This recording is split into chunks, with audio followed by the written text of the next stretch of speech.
Hello everyone, कैसे हैं आप सब। एक बार पुनः शिव कोचिंग क्लासेस पर स्वागत है। उम्मीद करता हूं आप सब अच्छे होंगे, मस्त होंगे, बेहतर होंगे, आपकी पढ़ाई बेहतर चल रही होगी। क्लास 11 फिजिक्स में चैप्टर 1 में आज एक महत्वपूर्ण प्रश्न लेकर आया हूं। कई बार क्वेश्चन पूछा गया है कि एक पद्धति के मात्रक को दूसरे पद्धति के मात्रक में कैसे बदला जाता है।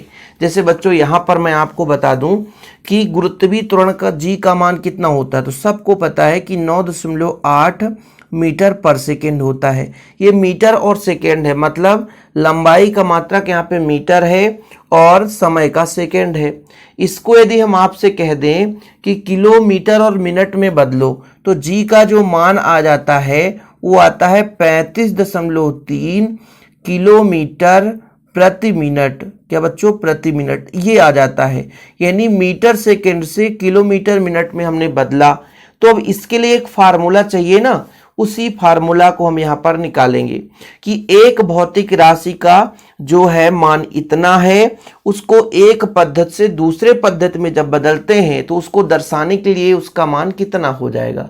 तो इसको अपन क्या करते हैं, विमीवित से करते हैं। विमीवित से हम फार्मूला निकालते हैं। जैसे मान लीजिए यहाँ पर मीटर का है, सेकेंड मीटर है, इसमें किलोमीटर और मिनट, तो दोनों पद्धति में अलग अलग हैं तो इनका मान भी अलग अलग होगा। इसलिए हम मानकर चलते हैं कि हमारे पास एक भौतिक राशि है, उसका विमीय सूत्र m का पावर a, l का पावर b और t का पावर c है। ठीक है, लेकिन वहीं पे हम इसको दो पद्धति में बात करेंगे तो दो पद्धति के लिए, पहले पद्धति के लिए हो जाएगा m1 l1 t1 और दूसरे पद्धति के लिए हो जाएगा m2 l2 t2, क्योंकि दोनों पद्धति में अलग अलग मान भी तो आ सकता है कि नहीं, ध्यान रखिएगा, क्योंकि इनका जो पावर है बच्चों उसमें डिफरेंस आ सकता है। इसलिए थोड़ा सा यहाँ पर आपको समझना है कि पहले पद्धति में जो मूल मात्रक है उनकी m1 l1 और t1 के रूप में है, फिर दूसरे का m2 l2 और t2 के रूप में है। संख्यात्मक मान आपका n1 है और दूसरे पद्धति में n2 है। जैसे यहाँ पर देखो, सबसे बेस्ट एग्जाम्पल है ये जो 9.8 है n1 है और 35.3 जो है वो n2 है, क्योंकि दूसरे पद्धति में संख्यात्मक मान का बदलाव हो गया है। जब हम एक पद्धति से दूसरे पद्धति में बदलते हैं तो संख्यात्मक मान भी बदल जाता है। इसलिए संख्यात्मक मान इसको हम n1 मानते हैं, इसको n2 मानते हैं। ठीक है बच्चों, यहाँ तक क्लियर है। क्योंकि भाई जैसे मान लीजिए किलोग्राम में है, m1 का मान किलोग्राम में है तो 1000 ग्राम हो जाएगा, और m2 का मान 1 ग्राम है तो फिर 1 रहेगा। इसलिए m1 और m2 का मान अलग अलग हो सकता है ना भाई। देखो, कहा मैंने 1 ग्राम में 1 किलोग्राम में है, तो फिर डिफरेंस है कि नहीं है दोनों में, क्योंकि 1 ग्राम है मान लो 200 ग्राम है, ठीक है, लेकिन एक 2 किलोग्राम है मतलब 2000 ग्राम है। इसलिए दोनों का मान अलग अलग हो सकता है एक पद्धति और दूसरे पद्धति में। इसलिए m1 l1 और t1 दूसरे पद्धति में m2 l2 t2 लिया हमने, और हमने कहा कि मान लीजिए एक पद्धति में संख्यात्मक मान n1 है, जैसे 9.8 मैंने माना, तो n2 जो है दूसरे पद्धति में हो जाएगा 35.3 हो जाएगा। तो पहली पद्धति में भौतिक राशि का जो लिखने का तरीका क्या होगा बच्चों, यहां पर लिखते हैं पहले पद्धति में। तो लिख दीजिए बच्चों, पहले पद्धति में कितना हो जाएगा। मैंने कहा जो अंक का मान है वो मैंने n1 माना है, तो इसको मैंने कह दिया n1, ठीक है। और फिर m का पावर आपका कितना हो जाएगा, m का पावर a, l का पावर b और t का पावर जो है बच्चों वो c हो जाएगा। इनमें डिफरेंस हो सकता है m1 l1 और t1। यहाँ तक क्लियर। दूसरे का हो जाएगा संख्यात्मक मान n2 हो जाएगा, ठीक है, और इसका हो जाएगा बच्चों m का पावर a, b का l का पावर b और t का पावर c। यहाँ पर 2 2 और 2 कर दो। तो ये n1 और n2 क्या है, ये संख्यात्मक मान है। एक पद्धति में कुछ और था, दूसरे पद्धति में कुछ और हो सकता है। द्रव्यमान का भाई जैसे मान लीजिए ग्राम में है, किलोग्राम में बदल गया तो फिर वैल्यू बदल जाएगा। लंबाई जो है मीटर में है, सेंटीमीटर में हो गया तो बदल जाएगा। t1 सेकंड है, सेकंड तो मान लो मिनट में हो गया तो भी बदल जाएगा। इसलिए हम सबका अलग अलग मान लेकर चल रहे हैं।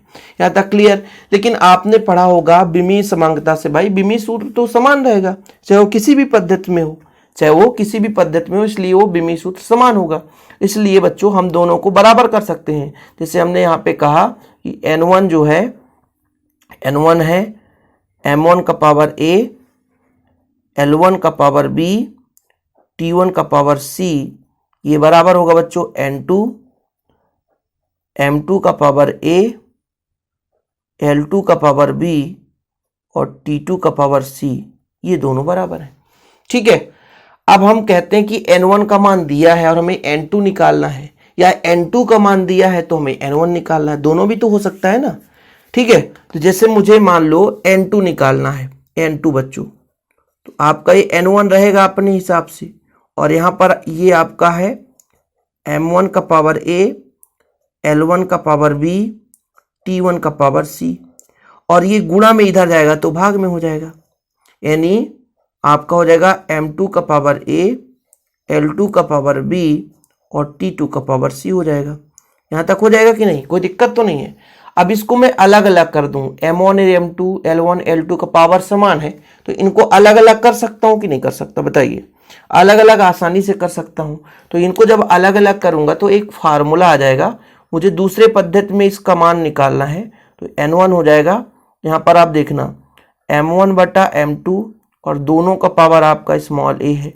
फिर बच्चों आपका हो जाएगा l1 बटा l2 और दोनों का पावर स्मॉल b है। फिर यहाँ पर आपका हो जाएगा t1 बटा t2 और इसका पावर हो जाएगा c। यही हमारा एक ऐसा फार्मूला निकल कर आया बच्चों, जो कि हम एक पद्धति n1 का मान दे के रखा है तो n2 का मान हम निकाल सकते हैं, चाहे वो किसी में भी चेंज करना हो। जैसे मान लो ग्राम है तो उसको किलोग्राम में बदलना है, मान लीजिए सेंटीमीटर है उसको मीटर में बदलना है, समय का सेकंड है उसको मिनट में बदलना है, तो इसके सहारे से हम बदल सकते हैं। हाँ, किसी भी भौतिक राशि का बीमीय सूत्र पहले निकालेंगे और बीमीय सूत्र के सहारे से हम आसानी से निकाल लेंगे, उस पर भी हम वीडियो लाएंगे। लेकिन फिलहाल अब ये छोटा सा वीडियो था, इसी की मदद से हम यहाँ पर लिख सकते हैं, इस समीकरण की सहायता से, यहाँ पर लिखना बच्चों, इस समीकरण की सहायता से, इस समीकरण की सहायता से एक पद्धति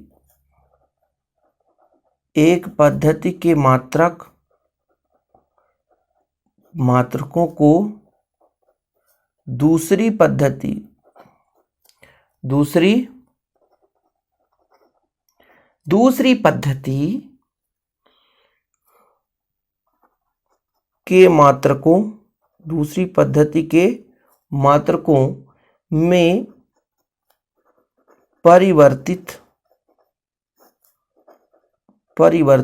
किया जा सकता है। ठीक है बच्चों, कोई दिक्कत तो नहीं है कि इस समीकरण की सहायता से एक पद्धति के मात्रकों को दूसरी पद्धति के मात्रक में परिवर्तित किया जा सकता है।